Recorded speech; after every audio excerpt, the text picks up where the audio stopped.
semangat kita dengan sama-sama menyanyikan Mars SA12. Ya tentunya semangat dari teman-teman ini semakin membara untuk mengikuti Zoom kita pada siang hari ini ya. Oke, baiklah teman-teman Selamat semuanya. Elvira, Marta, Yeleo, Pak Apoteker Jakarta.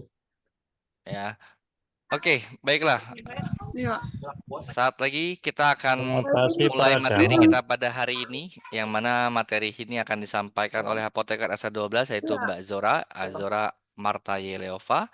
Ya, beliau adalah expert di bidangnya. Nah, beliau akan memberikan materi pada kali ini kita akan memperinci, mempersingkat ya. Jadi sekian dari banyaknya permasalahan-permasalahan yang bisa dihadapi dari produk-produk S12. Nah, kali ini kita akan bahas tentang masalah peradangan. Baiklah teman-teman, agar hari ini berjalan dengan lancar, sinyalnya juga lancar ya, dan juga sambil biar nanti teman-teman menyimaknya juga dengan baik ya, dapat apa yang disampaikan oleh Mbak Zora ini dapat dipahami dengan baik ya. Sama-sama kita membuka Zoom kita pada hari ini dan mengucapkan kalimat basmalah. Bismillahirrahmanirrahim. Dengan terucapnya kalimat basmalah, maka Zoom kita pada hari ini kita mulai. Dan juga mari kita undang Mbak Zora untuk hadir di tengah kita. Halo Mbak Zora. Halo Pak Ihsan, Oke, selamat siang. selamat siang Mbak Zora. Bagaimana kabarnya? Alhamdulillah, Rabbil Alamin. Pak Ihsan Alhamdulillah gimana? sehat Udah ya. lama gak ketemu? Iya, alhamdulillah nih. Alhamdulillah sehat juga. Udah lama nggak bertemu juga nih Mbak Zora ya. Kita Iya, sering bertemu di kantor, tapi mungkin di online di Zoom nih baru ini lagi nih ya. baru Sudah ini. sekian purnama nih. Masya Allah, luar biasa nih ya. Nah, ya teman-teman. Inilah dia Mbak Zora, ya masih muda, nah tapi wawasannya sangat luas sekali. Nah, oke, baiklah teman-teman. Untuk mempersingkat waktu, saya akan persilakan Mbak Zora untuk silakan memperkenalkan diri dan juga bisa langsung memulai Zoom kita pada hari ini dengan tema mengatasi tips ya, mengatasi peradangan dengan support produk SR12. Ya, kita berikan Iya. tepuk tangan untuk Mbak Zora. Bismillahirrahmanirrahim. Terima kasih Pak Ihsan. Assalamualaikum warahmatullahi wabarakatuh. Warahmatullahi wabarakatuh. Sebelumnya salam kenal kembali buat mitra-mitra SR12. Saya Azura Leova sebagai salah satu petekar produk handling SR12. Nah, jadi hari ini kita akan bahas terkait peradangan. Mungkin teman-teman di sini secara umum tahunya nih peradangan itu pembengkakan ya, tapi sebenarnya peradangan itu banyak banget jenisnya dan klasifikasinya. Nah, mohon disimak hari ini kita fokus dulu ke khusus peradangan. Jangan ada yang bahas atau mungkin nanti pertanyaan yang di luar peradangan kita bahas di luar Zoom ya, biar materinya sama-sama kita terapin bersama. Nah, baik kita mulai aja. Bismillahirrahmanirrahim. Hari ini kita mulai materi terkait tentang bahaya peradangan dan solusinya bersama SN12 atau penanganannya bersama SN12. Nah, sebelum itu kita masuk dulu nih penjelasan terkait peradangan atau yang nama lain medisnya itu adalah inflamasi. Mungkin teman-teman di sana juga sering dengar nih obat-obatan antiinflamasi itu namanya untuk anti peradangan. Jadi, peradangan merupakan respon jaringan yang mengalami vaskularisasi terhadap infeksi atau jaringan yang rusak, yang membawa sel molekul pertahanan tubuh dari sirkulasi ke tempat yang membutuhkan untuk menghilangkan agen penyebabnya. Nah, jadi peradangan itu termasuk salah satu respon jaringan tubuh terhadap suatu infeksi, bukan jenis penyakit. Nah, kalau jenis penyakit itu kayak hipertensi, diabetes itu sudah termasuk ke jenis penyakit. Kalau peradangan itu proses terjadinya penyakit. Nah, ini adalah 3 tahapan proses terbentuk penyakit dari peradangan. Yang pertama, saat tubuh kita mengalami peradangan, kemudian akan mengalami infeksi. Nah, semakin lama jika dibiarkan atau tidak diobatin atau tidak ditangani dengan cepat, itu akan membentuk atau mengundang jenis penyakit baru. Di sini udah dikasih tanda emergency alert atau peringatan udah gawat darurat kalau udah termasuk penyakit. Jadi peradangan itu ada 5 jenis tanda peradangan atau 5 jenis tanda inflamasi.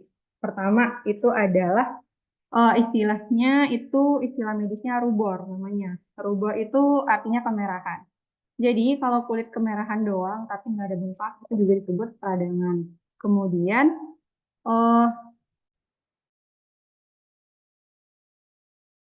Kemudian yang kedua adalah tumor. Tumor itu pembengkakan. Jadi bukan selalu tumor ganas ya. Kalau misalnya bengkak itu juga disebut dengan tumor. Kemudian yang ketiga adalah kalor. Nah, untuk kalor ini istilahnya adalah panas. Itu biasanya terjadi saat kita demam, tuh badan panas atau ruam kulit. Kemudian yang keempat disebut dengan dolor. Jadi dolor ini nyeri atau sakit yang dirasakan saat terjadinya peradangan. Nah, yang kelima atau yang terakhir adalah fungsiolaesa. Jadi fungsiolaesa ini adalah penurunan fungsi. Jadi udah terjadinya penurunan fungsi tubuh. Misalnya penurunan fungsi jantung atau penurunan fungsi ginjal. Nah, kita masuk pembahasannya satu persatu. Yang pertama kita masuk ke jenis yang pertama adalah rubor atau kemerahan. Nah, ini adalah kemerahan yang terjadi akibat peningkatan aliran darah ke area yang mengalami peradangan atau infeksi. Ini adalah contoh atau gambarannya, adanya kemerahan pada lipatan kulit, kemudian kemerahan pada area mulut, area tangan, dan di area wajah. Jadi, walaupun dia cuma merah-merah doang, itu juga kita bisa sebut itu adalah termasuk ke dalam peradangan, walaupun dia nggak bengkak. Kemudian yang kedua adalah panas atau disebut dengan kalor. Jadi panas ini terjadinya peningkatan suhu pada area yang mengalami peradangan. Biasanya itu di radang tenggorokan, itu biasanya tenggorokannya terasa panas. Kemudian bisa juga seluruh badan terasa panas, itu biasanya pada orang yang terkena demam. Nah, yang ketiga adalah pembengkakan atau tumor. Jadi merupakan salah satu gejala yang utama inflamasi disebabkan peningkatan permeabilitas kapiler. Jadi pembuluh darahnya itu meningkat dan aliran cairan ke jaringannya mengalami cedera. Itu biasanya disebabkan pembengkakan. Contohnya ini, misalnya sakit gigi itu pipinya bengkak, itu juga disebut radang.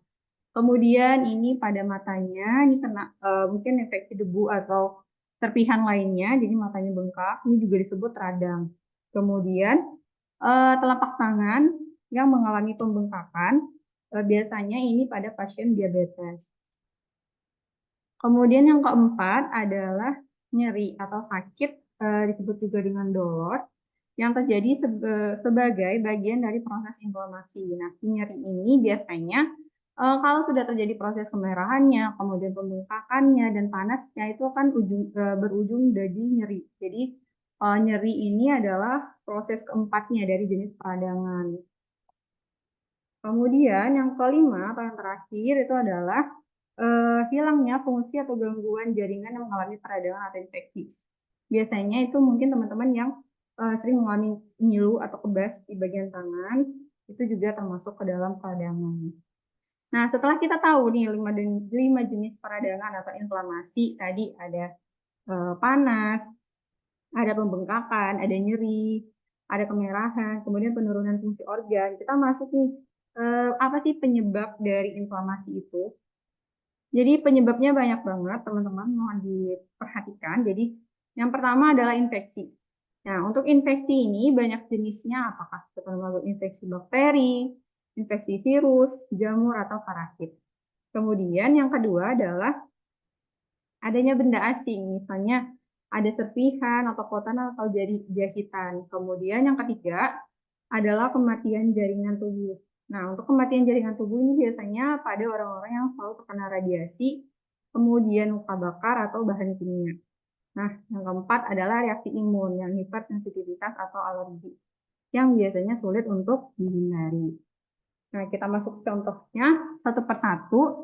Peradangan yang disebabkan akibat infeksi virus bakteri, contohnya adalah radang tenggorokan. Biasanya itu disebabkan oleh infeksi bakteri atau virus. Kemudian yang kedua adalah radang kulit. Nah, radang kulit ini biasanya disebabkan infeksi jamur, paling sering terjadi. Dan yang ketiga adalah radang usus.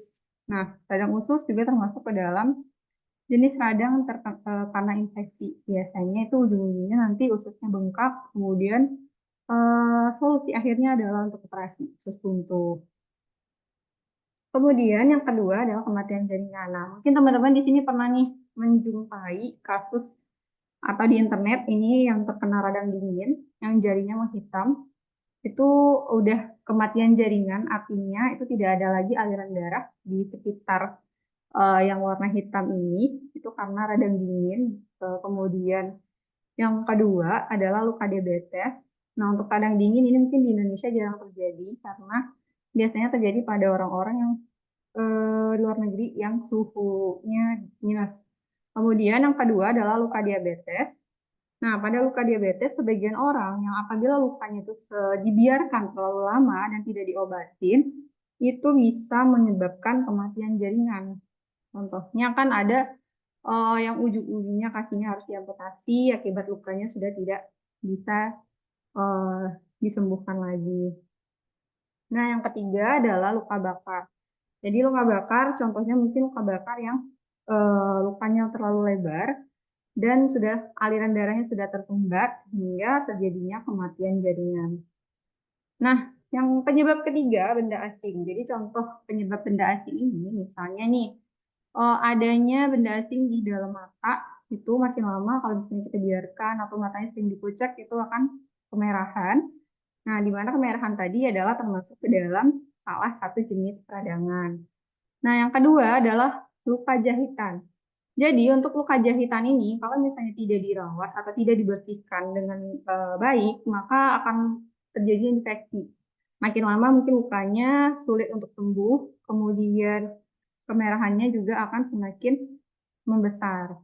Nah, yang ketiga adalah serpihan atau kotoran. Nah, serpihan kotoran ini biasanya yang terkena serpihan kaca atau kakinya tertusuk duri atau paku, itu biasanya bisa membuat jaringan pada tubuh itu bengkak. Jadi itu merupakan salah satu jenis peradangan. Nah, masuk ke penyebab yang ketiga adalah reaksi imun. Kemudian untuk reaksi imun ini eh, sebenarnya tergantung hipersensitivitas tubuh atau alergi. Jadi memang sulit untuk dihindari kecuali kita memang harus menghindari faktor penyebab alergi. Misalnya kalau misalnya kita sudah eh, tahu nih alergi udang. Jadi kalau bisa jangan dikonsumsi udangnya. Kemudian ini contohnya ada biduran di area badan karena alergi, kemudian bibirnya bengkak dan muncul beruntusan. Nah, setelah kita tahu jenis dan penyebabnya, kita masuk ke klasifikasi dan bahaya dari inflamasi itu sendiri. Walaupun dia hanya bentuknya penyakit biasa atau jenis penyakit biasa, atau itu juga merupakan respon jaringan tubuh hanya bengkak, merah. Sebenarnya kalau misalnya dibiarkan terlalu lama dan tidak ditangani, itu akan membuat bahaya lebih banyak lagi. Jadi, klasifikasi inflamasi itu ada dua. Ada yang akut dan kronis. Kalau akut, itu biasanya terjadi hitungan jam hingga hari, beberapa hari, maksimal di 3-4 hari. Kemudian kalau yang kronis itu bisa terjadi mingguan, bulanan, bahkan tahunan dan tidak bisa sembuh. Itu kronis biasanya terjadi pada pasien luka diabetes. Oke, kita lanjut ke contoh inflamasi akut. Jadi ada beberapa inflamasi yang akut, ada 4 di sini. Yang pertama itu ada radang tenggorokan. Nah, inflamasi akut pada radang tenggorokan itu bisa banyak jenisnya. Contohnya itu ada amandel dan bronkitis. Biasanya tenggorokannya bengkak atau amandelnya meradang kembali. Nah, terlampir di gambar ini ada kemerahan pada area tenggorokan. Kemudian radang usus buntu. Jadi radang usus buntu ini dikategorikan ke inflamasi akut karena dia dapat menyebabkan nyeri pada perut dan demam. Kemudian demam juga termasuk ke dalam inflamasi akut. Nah, jadi pada saat demam itu panas tinggi merupakan tadi salah satu jenis peradangan adanya panas, kemudian dan disertai nyeri. Nah, yang keempat adalah ruam kulit. Ruam kulit juga termasuk inflamasi akut, misalnya kemerahan, bengkak, dan nyeri. Kemudian kita masuk ke inflamasi kronis. Nah, untuk inflamasi kronis ada beberapa contoh inflamasi yang sudah kronis bisa mingguan, bulanan, bahkan tahunan tidak bisa sembuh. Pertama itu ada rheumatoid arthritis atau kita kenal dengan rematik. Jadi rematik ini merupakan peradangan pada sendi yang dapat menyebabkan nyeri, kaku, dan pembengkakan. Kemudian yang kedua adalah asma. Nah, untuk asma ini peradangan pada saluran udara di paru-paru yang dapat menyebabkan kesulitan bernafas. Kemudian yang ketiga adalah diabetes. Nah, untuk diabetes peradangannya pada pankreas, terjadi pada pankreas yang dapat mengganggu produksi insulin. Nah, jadi pada pasien diabetes ini biasanya yang disertai luka itu lukanya akan sulit untuk sembuh karena udah termasuk kronis dan bahkan ada yang akhirnya harus dipotong atau diamputasi. Kemudian yang terakhir adalah kanker. Jadi akibat tidak dirawat atau tidak diobatin peradangan dari awal itu akan menyebabkan kanker karena dapat menciptakan lingkungan yang mendukung pertumbuhan sel kanker. Nah, kita masuk ke inti dari pembahasan hari ini adalah terapi dari peradangan bersama produk SR12. Nah, sebenarnya untuk terapi peradangan ini ada namanya obat antiinflamasi. Tapi secara farmakologi, penanganan inflamasi itu menggunakan obat-obat steroid dan non-steroid. Namun, efek samping ini rentan pada penggunaan obat-obat steroid dan non-steroid itu rentan adanya efek samping, terutama pada ibu hamil, lansia, dan pasien yang memiliki riwayat penyakit lain. Beberapa contoh efek samping akibat penggunaan obat-obatan steroid terlalu lama atau dalam jangka waktu panjang. Yang pertama adalah tukak lambung. Jadi, obat-obat steroid itu atau obat-obat untuk peradangan, kalau dikonsumsi terlalu lama itu akan memicu tukak lambung atau lambungnya luka. Kemudian penurunan imunitas. Nah, penurunan imunitas itu mungkin teman-teman di sini pernah dengar nih, orang yang awalnya sakit satu jenis penyakit saja, rutin konsumsi obat 2-3 bulan kemudian berobat lagi ke dokter itu pasti akan ada tambahan obat baru karena obat yang kita konsumsi secara terus-menerus itu makin lama juga dapat memicu tumbuhnya penyakit baru karena tidak semua organ tubuh dalam kita dapat merespon obat itu dengan baik. Kemudian yang ketiga adalah gangguan tulang dan saraf. Jadi ada beberapa obat steroid itu dapat berefek terhadap tulang dan saraf, artinya penurunan fungsi tulang dan sarafnya. Nah, terutama pada lansia itu biasanya kelamaan minum obat, seringan minum obat, pasti akan ada tambahan keluhan, mungkin lutut yang jadi sakit, kemudian mudah ngilu kaki dan tangannya. Jadi yang terakhir itu adalah hipertensi. Nah, hipertensi adalah meningkatnya tekanan darah di atas batas normal atau 120/90. Jadi biasanya itu hipertensi ini sering banget terjadi pada orang-orang yang mungkin awalnya tidak ada riwayat hipertensi karena sering konsumsi obat steroid itu akan memicu hipertensi. Nah, jadi kenapa kita harus pilih herbal untuk konsumsi pengobatan peradangan? Jadi ada beberapa poin penting mendapatkan di sini alasan kita untuk memilih herbal saat penanganan peradangan. Pertama adalah minim efek samping, kedua tidak menyebabkan ketergantungan, ketiga aman dikonsumsi anak, ibu hamil, dan lansia. Jadi ada beberapa herbal, nanti akan dijelaskan batas penggunaan usianya. Dan yang keempat adalah penggunaannya lebih praktis dan dapat diminum atau dibeli tanpa resep dokter terlebih dahulu. Nah, jadi hari ini kita akan mengatasi peradangan bersama Herbal SR12 dengan 4 produk terlampir di sini.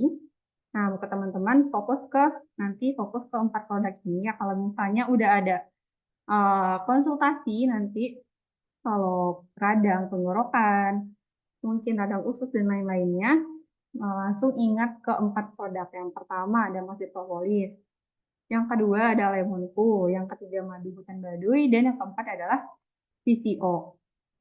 Nah, kita akan jelaskan satu persatu kenapa 4 produk ini direkomendasikan untuk mengatasi atau mengobati peradangan.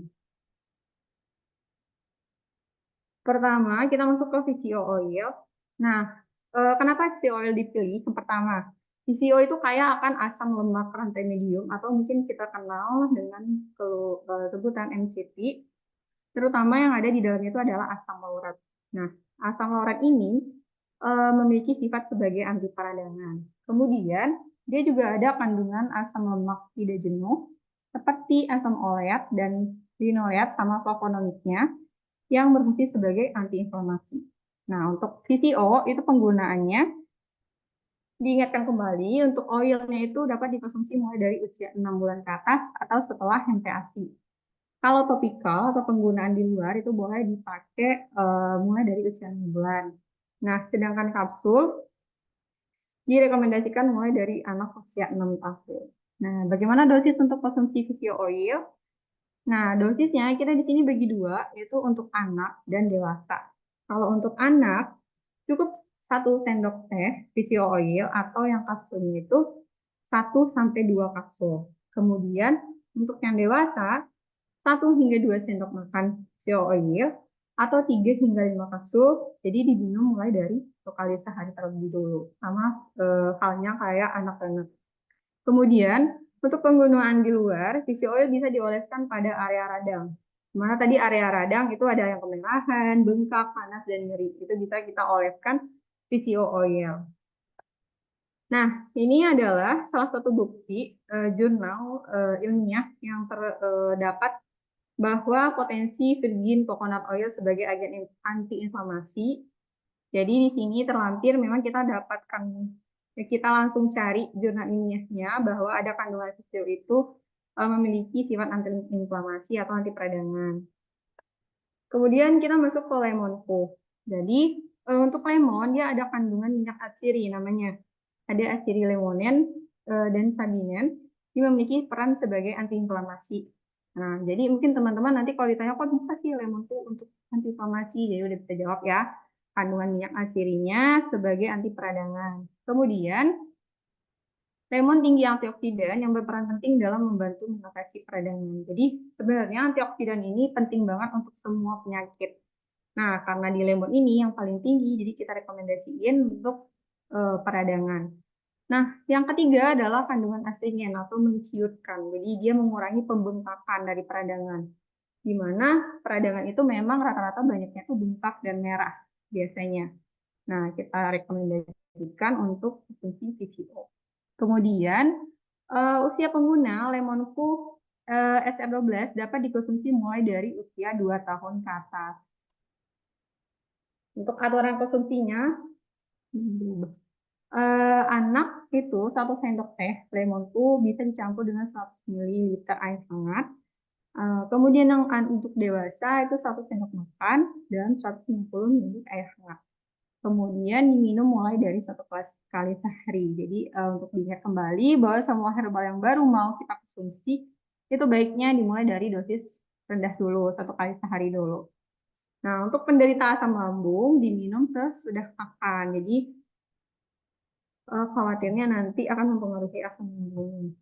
Nah, sama halnya dengan VCO, lemonku juga ada jurnalnya atau penelitiannya bahwa mempunyai efek sebagai antiinflamasi untuk tubuh.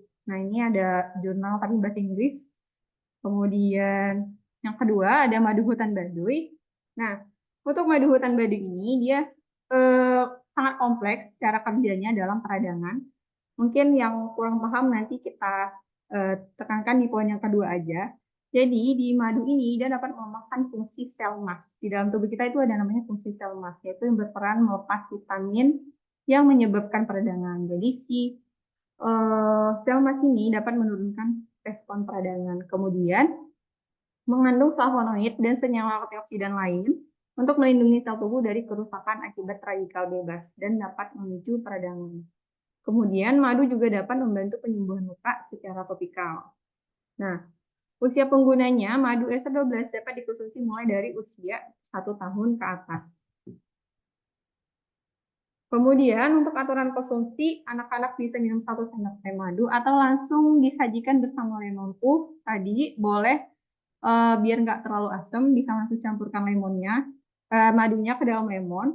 Kemudian untuk dewasa bisa 1 sendok makan atau langsung disajikan bersama lemon. Kemudian untuk pemakaian luar bisa dioleskan pada area luka langsung. Biasanya madu bisa dioleskan itu pada yang ada luka diabetes atau luka jahitan pasca operasi. Nah, yang terakhir adalah untuk jurnal madu belum dilampirkan, nanti sebelum di-share akan dimasukkan terlebih dahulu.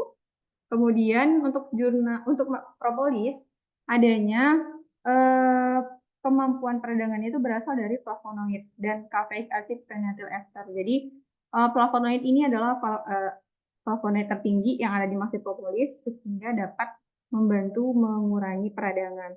Kemudian dia juga kaya akan vitamin A, C, dan E sehingga dapat mengurangi faktor risiko penyebab peradangan. Juga dapat membantu penyembuhan luka secara topikal.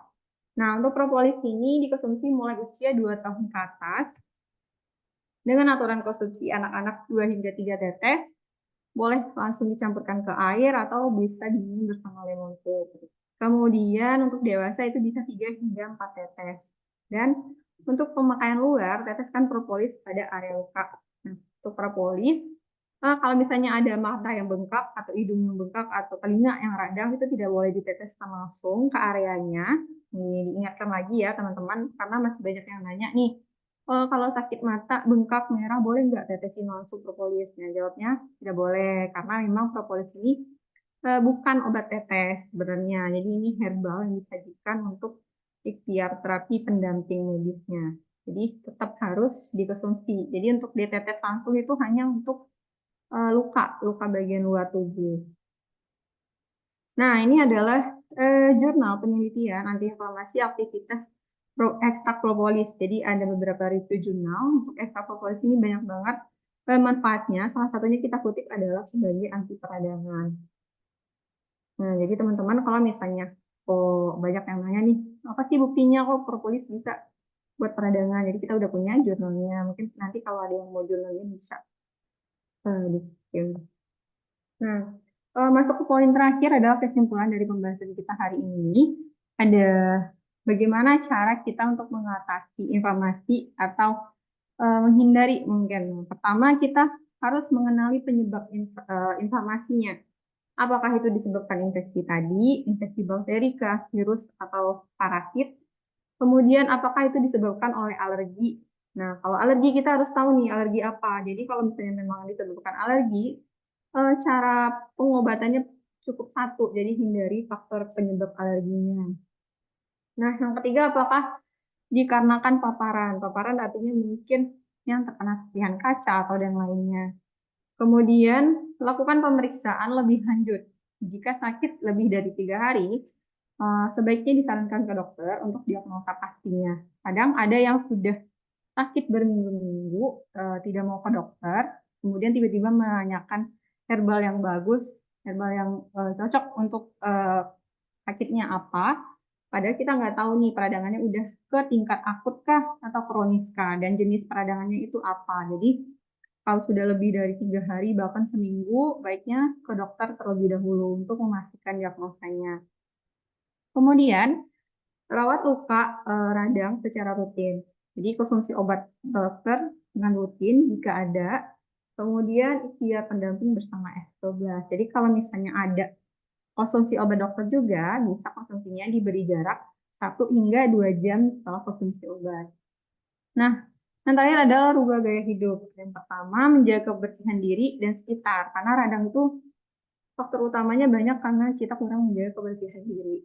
Kemudian, konsumsi makanan sehat.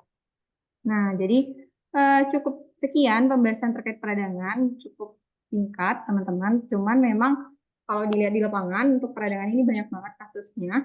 Cuman banyak juga, tapi rata-rata itu taunya itu radang hanya pembengkakan saja. Tapi sebenarnya kan banyak pembengkakan, kemerahan, nyeri itu udah masuk ke peradangan.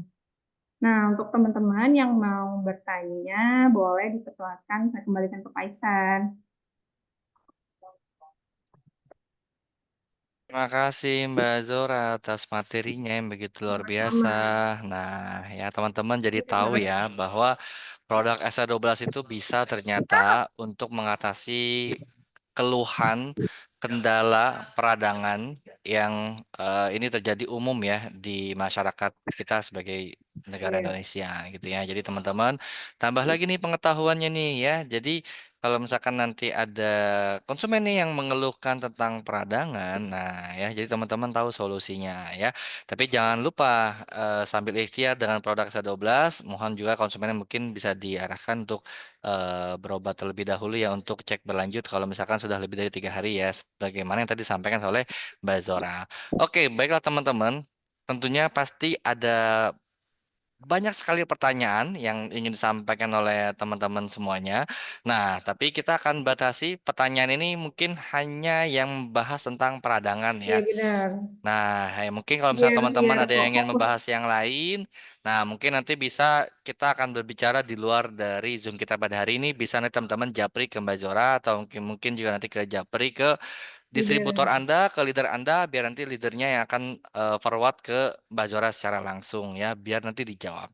Gitu ya. Nah, kali ini karena tema kita adalah tentang peradangan, kita akan batasi pertanyaan-pertanyaannya mengenai peradangan. Oke?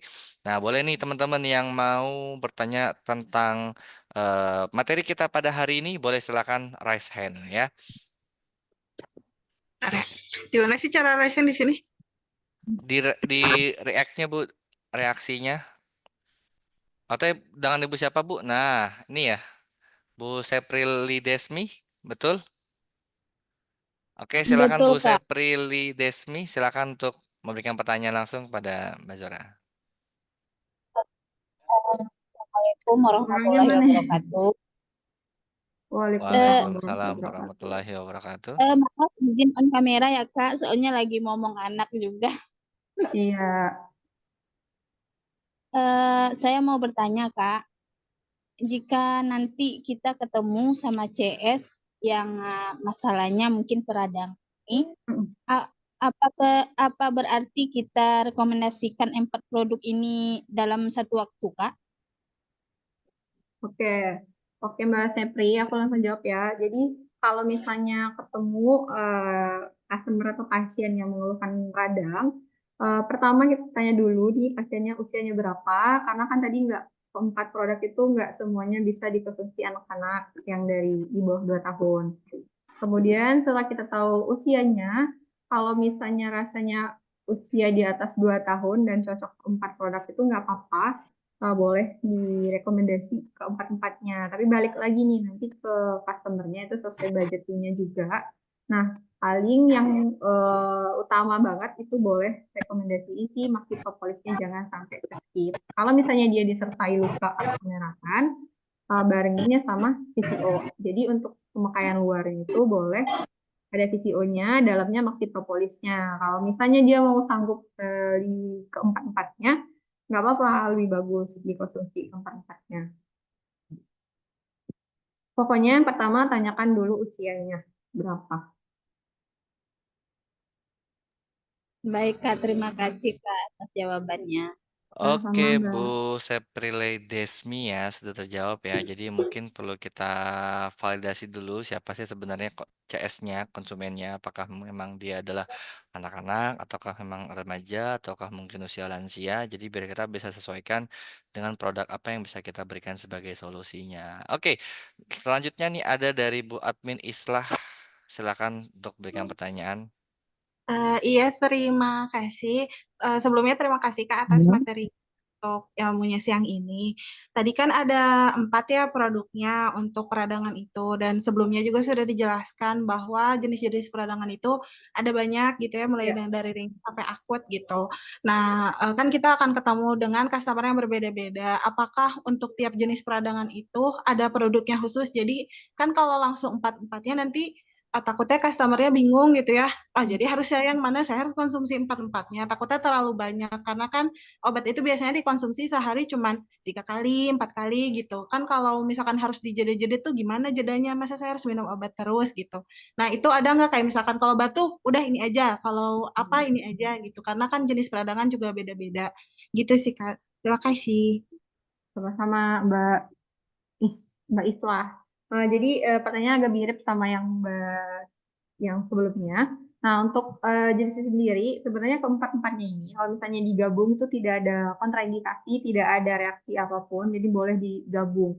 Cuman memang kalau mau balik lagi ke jenis peradangannya, pertama kita tadi tanyakan usia, kemudian yang kedua, kalau misalnya radangnya tidak disertai luka luar atau bengkak itu boleh di skip salah satu, misalnya yang buat diolesin itu tidak usah diolesin PCO-nya. Tapi kalau untuk misalnya batuk dan lain-lain kayak tadi radang usus, sebenarnya ini semuanya boleh disaranin. Cuman yang paling disaranin banget di sini, yang paling tinggi anti radangnya itu adalah si Maxi Propolis dan Lemon Poo untuk peradangan. Kemudian cuman balik lagi untuk lemonnya itu sendiri kalau kita minum khusus lemon doang nih pakai air tuh rasanya asam banget. Jadi kita rekomendasi tambahan madu untuk menambah rasanya dan juga madunya sendiri juga ada sifat sebagai anti radangnya.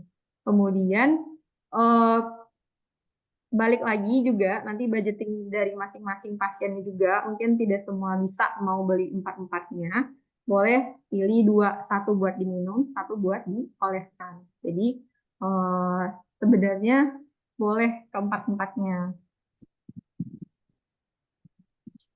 Baik, Kak. Berarti kalau ada yang customernya ada masalahnya di peradangan, pertama saya rekomendasikannya Maxi Propolis dulu gitu ya, Kak ya. Ya, terima kasih banyak, Kak. Sama-sama.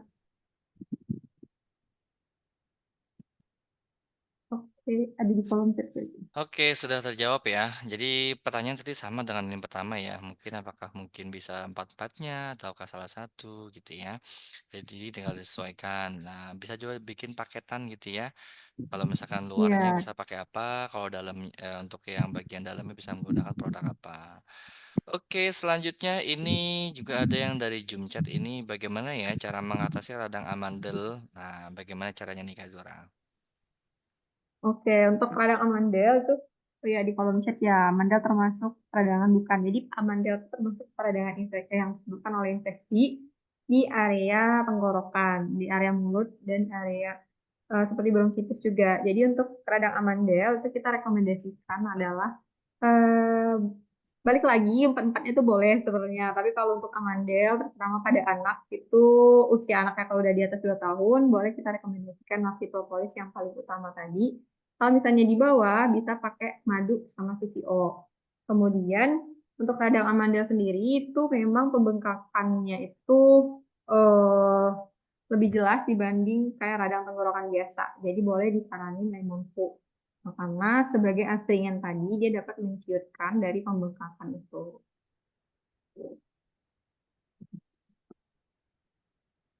Suara aku jelas nggak, Pak Ivan?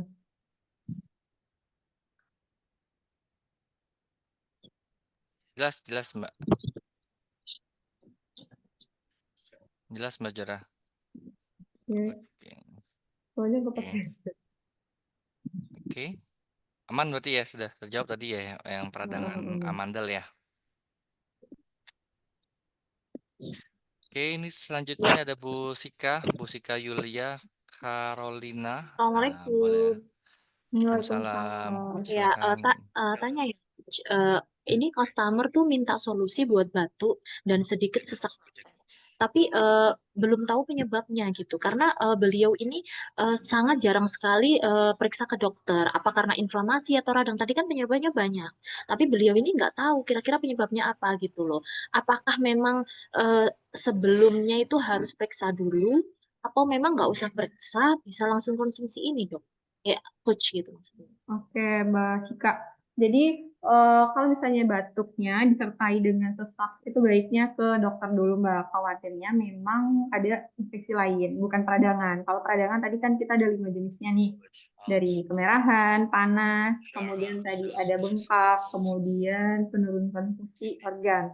Nah, kalau tidak ada tanda-tanda dari 5 itu, mungkin bukan peradangan. Bisa jadi infeksi lainnya.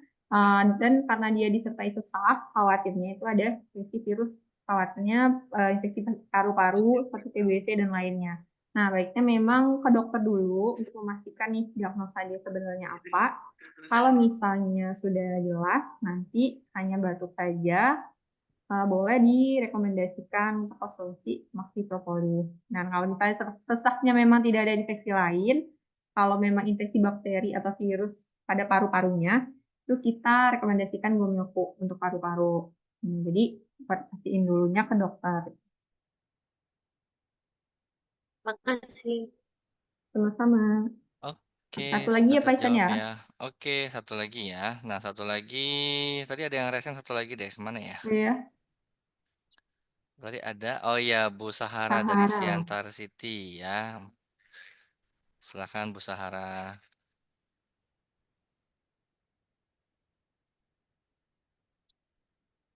Di open mic.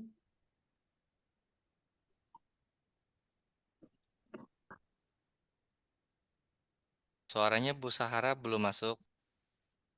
Assalamualaikum. Waalaikumsalam warahmatullahi Waalaikumsalam. wabarakatuh. Begini, Bun, saya punya konsumen beberapa orang yang memiliki kelenjar di leher. Alhamdulillah, mereka memberikan testimoni baik ya. Setelah minum Maxi Propolis itu, kelenjarnya mengecil. Pertanyaan saya, sampai berapa bulankah mereka harus konsumsi Maxi Propolis itu? Itu pertanyaan saya yang pertama. Yang kedua, saya ada konsumsi madu hutan badui.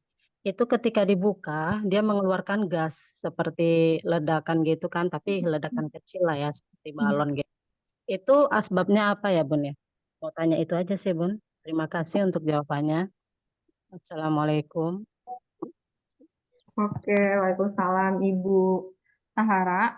Jadi untuk yang pertama, vaksin propolis tadi saat konsumsi adanya kelenjar pada leher itu biasanya disebut dengan kelenjar getah bening atau penyakit gondok. Nah, untuk konsumsinya, sebenarnya untuk konsumsi vaksin propolis sendiri tidak ada batasan, masih boleh dikonsumsi walaupun udah sembuh untuk menjaga stamina atau imunitas tubuh. Jadi kalau misalnya dirasa sudah benar-benar kempes atau benar-benar sudah menghilang untuk kelenjar tiroidnya, kadang ada juga yang harus dicek lagi ke dokter, itu benar-benar sudah habis atau belum. Boleh untuk tetap dilanjutkan atau mau stop juga boleh, tapi tetap dengan pastikan ke dokternya kalau memang sudah sembuh dari kelenjar tersebut. Kemudian untuk madu sendiri, kenapa ada gasnya itu? Karena di dalam madu itu ada namanya glukosa. Jadi untuk glukosa ini dia adanya kandungan gasnya. Jadi merupakan indikator dari enzim yang difermentasi. Jadi glukosa dari madu itu difermentasi di dalamnya. Jadi terjadi fermentasi secara langsung. Jadi itu menyebabkan adanya gas saat dibuka. Nah, itu berbeda-beda juga saat madunya tergantung masa panen madu juga. Kalau misalnya madunya dipanen pada musim panas, itu madunya akan lebih kental dan gasnya mungkin akan lebih banyak. Kemudian kalau misalnya madunya dipanen pada musim dingin, itu kandungan airnya lebih banyak sehingga kandungan gasnya itu lebih sedikit. Jadi sebenarnya tidak masalah karena madunya bergas itu merupakan salah satu sifat alami dari madunya sendiri. Gimana Bu Sahara? Kalau Ibu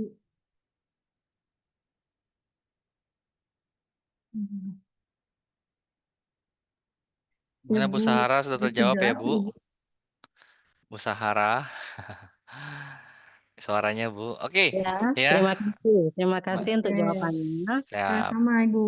Sama-sama, Bu. Semoga nanti ketika ada konsumen, kita bisa memberikan saran dan masukan serta penjelasan karena kita sudah tahu kenapa terjadi gas tersebut. Terima Iya, kasih untuk jawabannya, Bun. Masya sama-sama Allah, Ibu. luar biasa. Sama-sama, Bu Sahara. Oke, ini ada lagi nih dari Bunda Mita nih. Boleh sekarang? Oke, ada lagi Ya. Silakan dari Bunda Mita untuk memberikan pertanyaan Mbak Mita. terkait materi kita pada hari ini. Oke, Assalamualaikum Kak. Waalaikumsalam. Waalaikumsalam Ibu Mita. Nah, ini kan biasanya ada customer yang nggak cocok pakai skincare kayak DNA Salmon. Nah, terus Ceramide. Nah, tiba-tiba itu wajahnya langsung kemerahan gitu. Apa itu peradangan juga ya, Kak? Oke, Ibu Mita. Jadi, ya aku langsung jawab ya. Jadi untuk kalau disebut peradangan, iya, karena dia ada tanda kemerahan. Cuman balik lagi nih, kalau ya, jadi untuk ketidakcocokan itu memang tadi disebabkan ada salah satu penyebab peradangan tadi adanya gesekan atau serpihan. Serpihan itu bisa bisa juga salah satunya skincare itu kita masuk ke dalam benda asing, mungkin benda asing bagi kulitnya sendiri yang baru pakai nih. Jadi kulitnya memang belum mengenal nih tadi, mungkin dia pakai DNA salmon nggak cocok. Jadi kulitnya tuh butuh adaptasi dulu untuk mengenali si DNA salmon tadi. Jadi karena benda asing itu adanya respon tadi kemerahan, beruntusan, nggak mungkin ada yang bengkak-bengkak juga. Jadi kalau misalnya itu kita saranin untuk benda asing di awal itu kita saranin berhentikan dulu pemakaiannya 3 sampai 4 hari untuk menstabilitas dari kulitnya itu. Setelah itu kita lanjutkan kembali. Kalau misalnya masih mengeluhkan hal yang sama, masih muncul kemerahan dan lainnya, berarti mungkin memang tidak cocok dengan salah satu kandungannya. Bisa dihentikan atau diganti dengan produk yang lain. Oh gitu, baik. Tapi Iya. untuk waktu berhenti itu bisa diolesin VCO dulu atau nggak usah ya, Kak? Boleh diolesin VCO kalau kemerahan, gatal, bekak itu bisa disaranin olesin VCO tipis-tipis dulu. Oke, makasih Kak Zora. Sama-sama. Ya. Mas Zoran, ini ada dua lagi terakhir mungkin ya dari Bu S12 Cibubur dan Siti Masluha. Baik teman-teman yang mungkin nanti ada pertanyaan selanjutnya nanti bisa japri ke Mbak Zora ya. Nanti bisa tanya ke melalui leadernya. Oke, silakan Bu SR12 Cibubur nih ya. Siapa nih Assalamualaikum, namanya? selamat S12 sore. Cibubur. Ruswati, Ya, Bu Azura. Iya, Ibu. Selamat sore Pak Rido, Bu Azura ya. Pak Ridho, Pak Isan, Bu. Pak Iksan Maaf, saya. suaranya sama. Oh, Masya iya. Allah. Eh, Kak Azura, saya mau tanya nih. Saya sendiri kan punya steroid ya. Nah, Tiroid saya ya. steroid nodul, jadi tumor ya. Hmm. Bukan hiper atau hipo tuh. Dan saya minum propolis setiap hari tuh, propolis maksi. Nah, itu untuk jangka panjang itu apakah tidak menimbulkan dampak, Kak? Gitu. Dampak secara apa namanya tuh ya? Efek samping gitu. Hmm. Itu pertanyaan pertama. Kedua, eh propolis maksi itu untuk pencegahan cancer atau juga bisa untuk penyembuhan juga, Kak? Itu pertanyaan saya. Terima kasih sebelumnya. Waalaikumsalam warahmatullahi Oke. wabarakatuh. Iya, Ibu, terima kasih pertanyaannya. Jadi, untuk pertama, itu efek jangka panjang untuk propolis. Beberapa jurnal yang kita cari, itu efek jangka panjangnya tidak ada. Karena pertama, tidak ada penambahan zat asing di dalam propolisnya. Kemudian mudah dicerna tubuh, sehingga dia tidak apa namanya tidak ada tersisa di dalam tubuh yang memberi mungkin kalau misalnya ada obat-obatan yang tersisa di tubuh itu bakal ada efek lainnya atau untuk organ lainnya. Kemudian jadi masih aman dikonsumsi kalau terus-menerus. Nah, yang kedua untuk penggunaan propolis pada kanker itu sebenarnya kalau kita bilang untuk penyembuhan, kita tidak bisa klaim penyembuhan atau mengobati. Nah, karena bukan obat-obatan, khawatirnya overklaim. Jadi si propolis ini karena memang ada tinggi flavonoidnya yang paling tinggi di antara semua herbal yang ada saat ini, makanya kita rekomendasikan dan dia juga ada jurnal sebagai anti kanker. Itu memang penelitian itu baru pada hewan uji untuk anti kankernya. Cuman biasanya kalau misalnya sudah memasuki penelitian hewan uji, itu penelitian pada manusia biasanya sama karena organ kita pada hewan uji yang sama itu mirip. Jadi bisa dikonsumsi untuk penyembuhan mungkin ikhtiar lebih tepatnya ikhtiar terapi pada kanker. Jadi memang boleh pada pasien kanker untuk rutin konsumsi propolis saat saat melewati ke pengobatannya atau pasca pengobatannya juga boleh. Oke, Oke, Mbak. terima kasih Kak Zora Ya. atas jawabannya. Sama. Oke, terima kasih juga Bu atas pertanyaannya. Oke, selanjutnya ini pertanyaan terakhir teman-teman ya.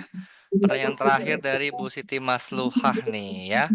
Nanti kalau misalkan teman-teman mungkin ada pertanyaan yang belum dijawab, nanti bisa langsung tanyakan ke leadernya ya. Oke, silakan Bu Siti Masluhah. Ya, terima kasih sudah diizinkan bertanya. Iya.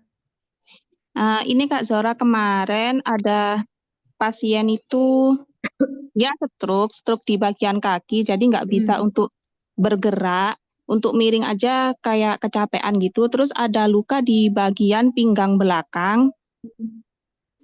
Nah, itu dia kan pakai pempes gitu ya, sudah lansia. Jadi lukanya itu makin lama makin kayak lecet gitu, terus ada nanahnya sedikit. Cuma ya itu nggak bisa terbuka karena ada pempesnya.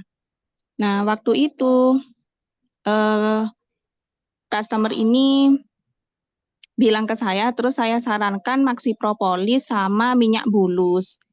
Oh. Tapi karena mungkin tidak terbuka bagian lukanya itu, katanya malah kayak tambah parah gitu loh Mbak, ininya lukanya kayak tambah basah gitu. Untuk penggunaan yang efektif itu sebenarnya gimana ya, Maxi Propolis dan minyak bulus ini apa bagus, apa lebih bagus yang VCO? Oke, Mbak Titi. Jadi kalau lukanya masih basah, kita nggak boleh kasih bulus karena akan makin iritasi dan makin lembab. Jadi kalau masih basah itu bisa kasih VCO atau madu baduy, boleh. Jadi untuk madu baduy dan VCO itu dapat membantu mengeringkan luka. Jadi kalau oxy propolisnya boleh juga, cuman kan mungkin kebanyakan ya yang diolesnya. Boleh pilih salah satu madu atau VCO.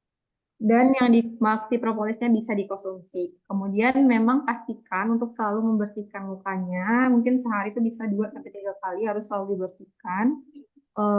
Dibersihkannya itu pakai apa Mbak? Soalnya pasiennya ini susah mau duduk, mau gerak itu susah katanya. Jarang mandi juga katanya. Oke. Jadi mungkin bisa dibantu sama keluarganya kali ya Mbak untuk bersihin belakangnya sambil tiduran mungkin di apa sih di badannya dimiringkan mungkin ya kalau misalnya di area belakang. Nah bersihinnya biasanya kita bisa pakai NaCl untuk bersihin luka. Kemudian bisa nanti itu dibeli di puskesmas atau di puskesmas mohon maaf di apotek. Kemudian setelah dibersihkan benar-benar bersih boleh diolesin PCO-nya tadi. Nah, kemudian jangan langsung ditutup dulu nih, biarkan beberapa menit dulu. Sebenarnya kita lebih ke edukasi ke keluarganya juga, pasiennya juga untuk lebih tekun lagi dalam merawat luka itu. Karena memang kalau misalnya tidak diberikan ruang untuk luka itu, area kulit itu bernafas, itu makin lama lukanya makin lembab, kan sulit kulit untuk sembuh. Gitu. Jadi harus tetap jadi iya. Jadi misal walaupun dikasih Maxi Propolis ini harus dibuka ya Mbak ya? Iya, bukannya boleh sebentar aja sebelum pakai lagi itu.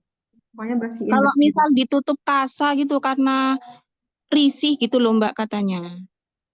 Kalau nggak apa-apa kalau ditutup kasa, tapi memang kalau bisa jangan 24 jam, Mbak, ditutup kasa. Oh, ya ya.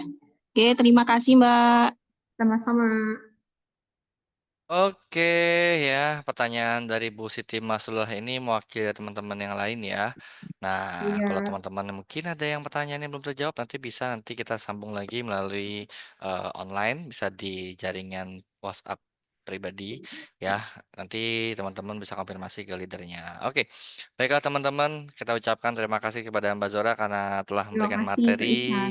yang sangat luar biasa sehingga teman-teman semuanya, kita semua yang hadir pada hari ini bisa menambah lagi pengetahuannya tentang produk Knowledge SR12 dan juga kita bisa mengetahui bahwa ternyata produk SR12 juga bisa mengatasi kendala permasalahan peradangan ya, terutama juga peradangan kulit dan juga peradangan lainnya ya, sehingga nanti teman-teman bisa nambah lagi skillnya, bisa nambah lagi omsetnya dan juga bisa nambah lagi cuannya. Oke, kita Amin. ucapkan terima kasih pada Mbak Zora ya. Terima kasih, Kak Ihsan.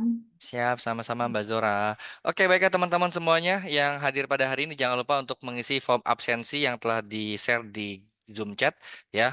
Dan jangan lupa juga teman-teman untuk diberikan reviewnya ya, diberikan yang terbaik nilainya untuk pemateri kita pada hari ini, biar nanti kita bisa memberikan lagi materi-materi yang terbaik untuk mitra-mitra SA12 dan berikan sarannya materi apa yang ingin teman-teman diberikan untuk next selanjutnya ya, silakan tulis di sarannya.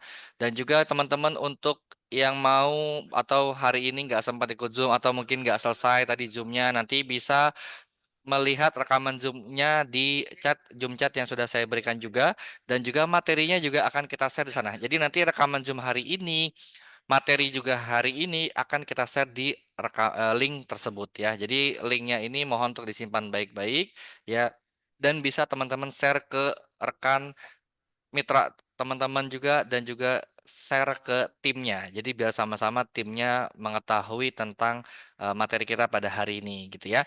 Oke, baiklah teman-teman semuanya, saya pun juga mengucapkan terima kasih kepada semuanya karena telah hadir pada hari ini ya, untuk selalu senantiasa mengikuti training-training yang diselenggarakan oleh SR12 University ya. Saya Ihsan Fajri mohon undur diri. Sebelum undur diri kita mengucapkan sama-sama tutup Zoom kita pada hari ini dan mengucapkan kalimat hamdalah. Alhamdulillahirabbil alamin. Ya, saya Ihsan Fajri mohon undur diri. Sampai bertemu lagi di pertemuan selanjutnya. Wassalamualaikum warahmatullahi wabarakatuh. Waalaikumsalam Waalaikumsalam. warahmatullahi Terima kasih, wabarakatuh. Coach. Terima kasih Kak Ihsan, Kak Zora.